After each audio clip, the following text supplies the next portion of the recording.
A sky-high view of Hurricane Fiona as hurricane hunters fly through the storm. Fiona left most of Puerto Rico without power and caused catastrophic flooding. The storm is now battering the Dominican Republic as it makes its way through the Caribbean.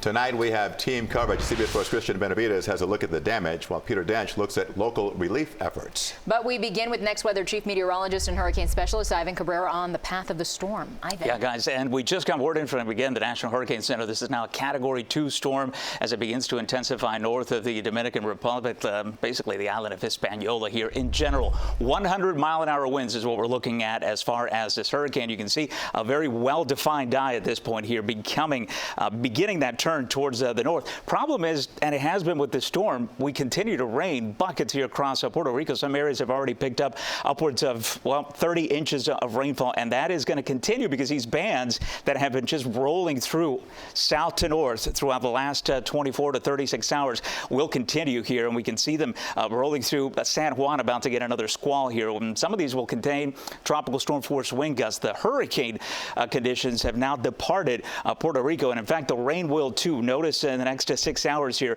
one of our computer model forecasts indicating again these bands that have been just relentless over and over beginning to wane now, I think, in the next 6 to 12 hours. But look at the storm just to the north and west. It is an intensifying hurricane. As I mentioned, the new advisory has it becoming a Cat 3 by the time we get into midweek, and in fact a Cat 4 by Wednesday at 2 o'clock with 130-mile-an-hour winds, beginning to weaken some, right? And I hate to say that with a Cat 3 hurricane, but Bermuda's going to have to watch this very closely. As you can see, that cone is becoming a little thinner. Now, I want to talk about the next 10 days real quick here, because I'm showing you the cone. I'm also showing you what's going to be happening as far as the forecast models. I'm depicting here a couple of blobs. The blue one is the Euro model and the red is the GFS. In perfect agreement, as you would imagine right now with the hurricane as it moves up to the north. You can see the blobs there together. I want to focus on these tropical waves that are going to be coming into the Caribbean the next few days.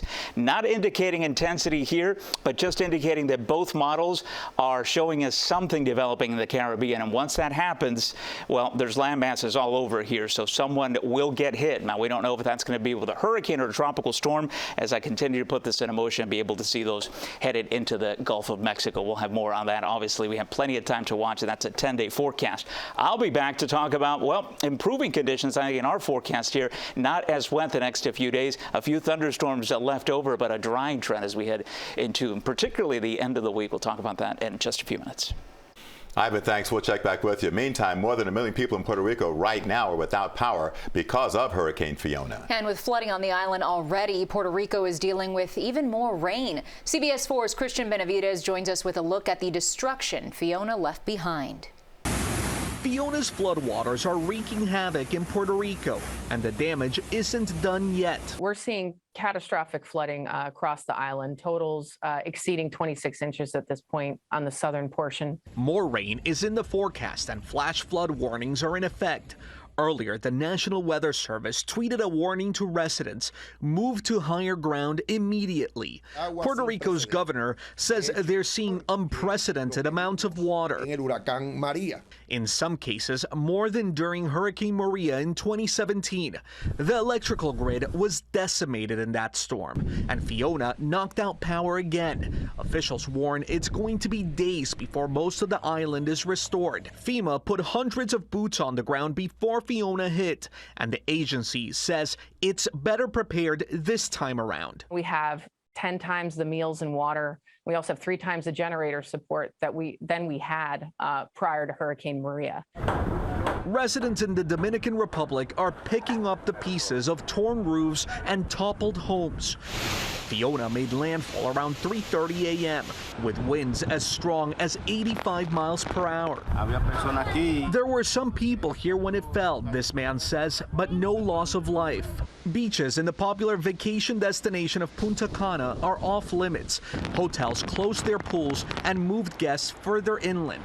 Forecasters expect the storm to head to Turks and Caicos and possibly ramp up to a major hurricane when it passes Bermuda later this week.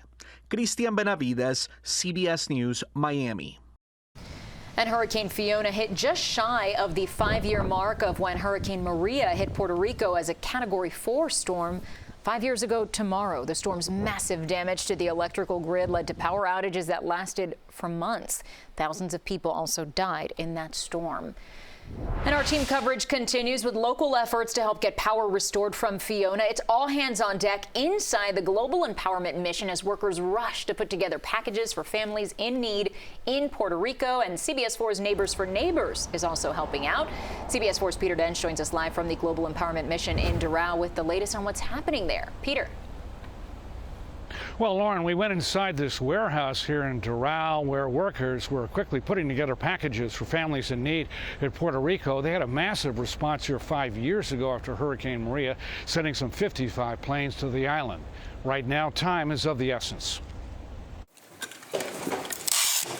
Inside GEM, the Global Empowerment Mission in Doral, workers are putting together kits with necessity items for 1,000 families in Puerto Rico. They are packed with items like socks, rice, beans, cookies, and canned goods.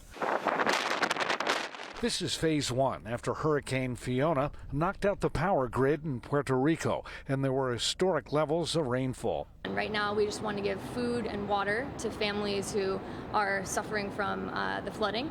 And then after that, we'll move into phase two and do more palletized goods that will go both ocean as well as through the air. It will take up to 6 days to ship items by sea to an island where the infrastructure remains weak. Power outages are causing power needs as well as clean water. So a lot of communities have been cut off from water supply right now. So those are the two biggest things we're focusing on that our on-the-ground partners have informed us about. GEM's Chief Operating Officer, Emily Fulmer, says GEM is working closely with those partners. Time is of the essence, and we've done this many times. We've been in Puerto Rico before, so we're familiar with those supply chains and how to get goods there as quickly as possible. Also helping out, CBS 4's Neighbors for Neighbors, says President Katie Marr. Right now, the plans are to identify where the biggest needs are.